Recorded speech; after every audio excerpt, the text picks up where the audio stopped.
Republican Party of India Vadgaon Sheri विधानसभा मतदारसंघाच्या अध्यक्षा सौभाग्यवती चांदनीताई गायकवाड माझ्यासोबत आहेत आणि ते प्रभाग क्रमांक 1मधून निवडणूक लढण्यामध्ये म्हणजे स्थानिक स्वराज्य संस्थेच्या ज्या निवडणुका होत आहेत आता त्याच्या प्रभाग क्रमांक 1मधून निवडणूक लढण्यास ताई तुम्ही इच्छुक आहात. प्रथम टाइम्स ऑफ पुणेमध्ये आपलं हार्दिक असं स्वागत. धन्यवाद. म्हणजे RPI कडून तुम्ही इच्छुक आहात असं? हो, मी सध्या RPI गटाकडनं इच्छुक आहे. तर माझी इच्छा आहे की RPI युतीमध्ये आहे, BJP युतीमध्ये, तर BJPकडनं आपल्याला तिकीट भेटावं ही सगळ्यात महत्त्वाची गोष्ट माझ्यासाठी अगोदर आहे. निवडणूक तुम्ही आता लढवण्यासाठी तयार आहात म्हणजे कशासाठी म्हणजे तुम्हाला कसं का वाटतं की पक्षाने तुम्हाला उमेदवारी द्यावी असं? कारण की मला असं वाटतं एक सामान्य कार्यकर्ता म्हणून ज्या अडचणी मी आज बघत आली आहे. मी लोहगावमध्ये एक 17 वर्षापासून इथे नांदते आहे, म्हणजे लोहगाव हे माझं सासर आहे. तर पुण्यासारख्या शहरात राहून आले, ते माहेर होतं, तिथे सगळ्या सुविधा होत्या, तिथे सगळ्या सुविधा केल्या जात होत्या. पण आपण लोहगावमध्ये आल्यापासून आपल्याला कसलीही सुविधा मिळत नाही आहे, किंवा पाण्याची असो, लाईटची असो, रस्त्यांची असो. रस्ते बघायला गेलं तर खड्ड्यात रस्ते आहेत की रस्त्यात खड्डे आहेत हे कोणालाही समजत नाही. आजपर्यंत मी एक 15 वर्षाची असल्यापासून तेव्हापासून मी हा लोहगावचा परिसर बघत आले की या लोहगावमध्ये कसलीच सुधारणा झालेली नाही, कसलीच सुविधा आमच्यापर्यंत पोचत नाही. सामान्य कार्यकर्ता म्हणून मी आज तळागाळामध्ये जेव्हा पोचते तेव्हा मला समजतं की इथे खूप अडचणी आहेत, की ती लोक माझ्यापर्यंत येतात की चांदणी माझं हे छोटंसं काम आहे. एक प्रश्न मांडायचा म्हटलं तर जे ड्रेनेजचं काम होतं की ड्रेनेज एखाद्या वेळेस तुंबलं किंवा काय झालं तर तिथपर्यंत आम्ही कोणत्याही लोकांपर्यंत पोहोचू शकत नाही. तर माझी एक अपेक्षा असते की बाबा आपण सामान्य कार्यकर्ता म्हणून ही छोटी मोठी कामं करतोय तर आपण कुठेतरी एक मोठ्या पदावर जावं किंवा आपल्याला काहीतरी भेटावं की जेणेकरून मी त्या समस्या घेऊन तिथपर्यंत पोहोचू शकेल आणि त्यांच्या समस्या सोडवेल.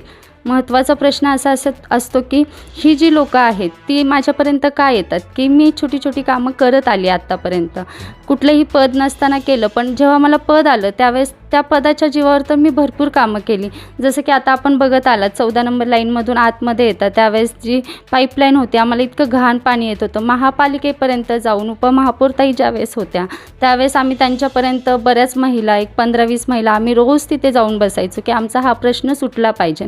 आणि आज जेणेकरून तो प्रश्न मी सोडवून घेतला. पण मी माझ्या गल्लीपुरता किंवा माझ्या लाईनीपुरता हा प्रश्न न ठेवता की हा पूर्ण लोहगावचा परिसर कसा मला विकास करता येईल हा सगळ्यात मेन महत्त्वाचा प्रश्न असेल. आता मी जेव्हापासून तुम्ही बोलताय लोहगावच म्हणताय, प्रभाग क्रमांक 1 पण लोहगावपुरतच मर्यादित आहे का? ऐका, त्यात पण आहे, लोहगावपर्यंत मर्यादित नाही. पण आज जी परिस्थिती आली म्हणजे ह्या अगोदर होतं की आमचा लोहगाव विकास करायचा हा आमच्या मनात विषय होता.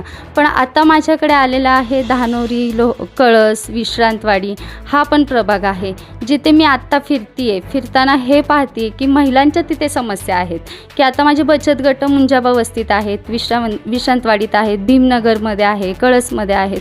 तर त्या भागातही मी फिरते त्यावेळेस मला समजून येतं की तिथे महिलांना एक व्यवसाय पाहिजे, एक छोटासा व्यवसाय पाहिजे जे की आपण बचत गटाच्या माध्यमातून त्यांच्यापर्यंत पोहोचवण्याचा प्रयत्न करतो. त्यांच्या मुली आहेत की ज्या बेरोजगार आहेत की कुठेतरी त्यांना एक शिक्षण झालं आहे पण त्यांना कुठे नोकरी भेटत नाही, की त्यासाठी हा प्रयत्न असतो की त्या मुलींना नोकरी भेटली पाहिजे, त्यांना सक्षम बनवलं पाहिजे. अशा आम्ही कार्यशाळा घेतो जेणेकरून समस्या जे महिलांच्या आज आजारांवर आम्ही काम केलं जातं. एक महिला म्हणून मी तिथे कुठेतरी त्यांच्या समस्यांना किंवा त्यांच्या आजारांवर, त्यांच्या शैक्षणिक दृष्टिकोनातून, त्यांच्या आरोग्यावर आम्ही काम करत असतो.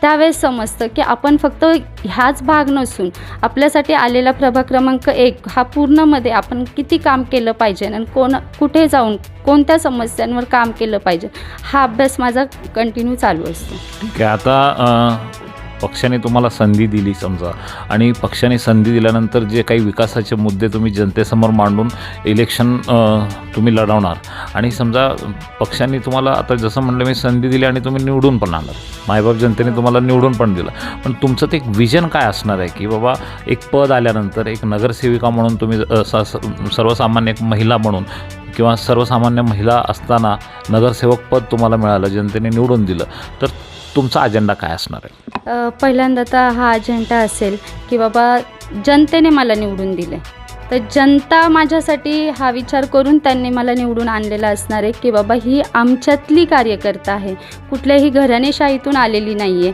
कारण की ती जनता माझ्यापर्यंत येऊन जे जे प्रॉब्लेम त्यांचे माझ्यासमोर मांडत जातील त्या प्रश्नांना सोडवणं हा माझं पहिलं काम असणार आहे. आणि त्यानंतर माझं एक म्हणजे स्वतःचं स्पेशल असं आहे की बाबा ज्या गरीब लोकांना म्हणजे ज्या सर्वसामान्य माणसाला आपण जसं म्हणतो की मोठी मोठी जी लोकं आहेत त्यांच्यापर्यंत कनेक्ट होता येत नाही, पोचता येत नाही, ते एक मला आपली म्हणून त्या सगळ्या समस्या माझ्यापर्यंत आणतील आणि त्यावेळेस मला एक म्हणजे एक धैर्य भेटेन की बाबा हो मला जनतेने निवडून दिलं तर मी जनतेसाठीच काम केलं पाहिजे. आता प्रभाग क्रमांक 1मध्ये आता लोगावनंतर तुम्ही धानोरी, कळस, विश्रांतवाडी हा प्रभाग म्हणजे तुम्ही थोडासा सर्वे केला असाल. तुम्ही आता जसं म्हटलं की बचत गट वगैरे आहे, तर प्रामुख्याने कुठल्या समस्या तुम्हाला जाणवतात की बाबा मूलभूत अशा ज्या समस्या आहेत? मूलभूत अशा समस्या मी जास्तीत जास्त काम म्हणजे महिलांवर करते. तसं तर आपण बघायला गेलं तर महिला आज घरी बसून असतात, त्यांना एक छोटासा व्यवसाय त्यांचा स्वतःचा पाहिजे असतो, घरगुती कामं त्यांना पाहिजे असतात. कारण की मूलबाळ घरात सांभाळत असताना त्यांना असं वाटतं 2 पैसेही आपण कुठेतरी कमवले पाहिजे आणि त्यावर आपण महिलांसाठी काय रोजगार आणून देता येईल, त्यांना कुठली मदत करता येईल, ह्या सगळ्या समस्या. कारण की कसं आहे आता मुंजा बस्ती, धानोरी इथे तर पाण्याचे रोडचे जवळपास प्रश्न सुटलेले आहेत. मग त्या प्रश्नांवर काम करायची इतकी काही गरज लागत नाही. रोडचं तुम्ही जे म्हणताय ना, पावसाळा आला की पूर्ण म्हणजे लोहगावची लोक धानोरीला जाऊ शकत नाहीत किंवा धानोरी विश्रांतवाडीचे लोक. पाण्याचा प्रश्न जो आहे की पावसाळा आला की पूर्णपणे म्हणजे आता जसं नाल्यांमध्येच बिल्डिंग झालेल्या आहेत, त्यामुळे तो पाण्याचा प्रश्न सोडवण्यासाठी आता सध्या तरी मी प्रयत्न करते की बाबा जसं आता आपण पाहिलं की विठ्ठल मंदिरापुढे तिथे पूर्णपणे पाणी असं इतकं थांबतं की तिकडच्या गाड्या इकडे येऊ शकत नाही किंवा इकडच्या गाड्या तिकडे जाऊ शकत नाही. तर त्यासाठी आपल्याला जेवढा प्रयत्न होईल की तिथे पुलाचं जसं काम केलं आहे तशाच भागांमध्ये जे नाल्यांवर काम करत आहेत बिल्डर, जे बिल्डिंगा बांधत आहेत, त्याला मेन गोष्ट तर सँक्शन हे झालं नाही पाहिजे. पहिला मुद्दा की ते सँक्शन होतं आहे म्हणून तर त्या पाण्यांना जायला जागाच नाही आहे, तर ते पाणी जाणार कुठे हा प्रश्न त्यांच्यासाठी उभा राहतो. म्हणून ते पाणी साचते. तर ते पाणी कशा प्रकारे आपण त्या बिल्डरला बिल्डिंग नाही झाल्या पाहिजे आणि ते पाणी ते जाण्यासाठी मार्ग मिळाले पाहिजे याचा अभ्यास आपण करतो. एक वडगाव शिरी मतदार विधानसभा मतदार जे संघ आहे त्याच्या तुम्ही RPIच्या अध्यक्ष आहात. काही ठळक आंदोलनं एक कार्यकर्ता म्हणून? ठळक आंदोलनं म्हणून आम्ही आता जसं महिलांवर अत्याचार होत आहेत सर, महिलांवर अत्याचार म्हणजे इतके प्रमाणात वाढलेले आहेत की त्यासाठी आपण इतके आंदोलनं मी ह्याआधी केलेली आहेत भरपूर. म्हणजे जसं की कालच माझं एक आंदोलन केलं की बाबा ज्या मालेगावमध्ये एक लहानशा मुलीवर बलात्कार झाला की बाबा त्या चिमुकलीला काही कळत नसतानाही तिच्यावर हा एक प्रकारचा अनैतिक अत्याचार झाल्यानंतर महिलांनी काय आंदोलनं भरपूर होतात पण त्याच्यावर चर्चा होते, फक्त आंदोलनं होतात, 2-3 वेळेस आंदोलनं केली जातात, महिनाभर हे प्रकरण गाजलं जातं आणि त्यानंतर ते बंद पडतं. पण असं न होता त्याला काहीतरी शिक्षा झाली पाहिजे यासाठी महिलांनी पुढाकार घेतला पाहिजे. प्रत्येक घरातून महिला ही बाहेर पडत नाही आणि प्रत्येक घरातून महिलेला हा सहभाग भेटत नाही की बाबा आपण समाजासाठी किंवा जे अत्याचार होतात त्यासाठी आपण कुठेतरी थांबलं पाहिजे, त्यांच्या पाठीशी उभे राहिले पाहिजे. यासाठी जितक्या महिला प्रबळ करता येतील आणि जितक्या महिलांना सुरक्षिततेसाठी आम्हाला काही वेगळ्या असे आयोजन राबवून त्यांच्यासाठी काहीतरी वेगळे असे कार्यशाळा राबवून त्यांना सक्षम कसं बनवलं पाहिजे, महिलांनी आता आपल्या स्वतःच्या सुरक्षिततेसाठी काय केलं पाहिजे. असं झालं की महिलांनी पर्स, लाली लिपस्टिक घेऊन फिरण्यापेक्षा चाकू तलवारी घेऊन फिरलं पाहिजे. ह्या पद्धतीने आत्ता महाराष्ट्रामध्ये इतके अत्याचार होत आहेत, त्याविषयी महिलांवर आपण कसं काम करायचं आणि महिलांना ते अत्याचार कसे थांबवता येतील याबद्दल आम्ही जास्तीत जास्त प्रयत्न करू. नक्कीच तुमचा अजेंडा आणि तुमचे विजन खूप चांगले आहेत. आमच्या टाइम्स ऑफ पुणेकडून तुमच्या पुढच्या वाटचालीसाठी आमच्या खूप शुभेच्छा. कॅमेरा पर्सन स्नेहा कुलकर्णीसह मी सतीश राठोड, ब्युरो चीफ. धन्यवाद. आपण हा रिपोर्ट पूर्ण पाहिल्याबद्दल शतशः धन्यवाद.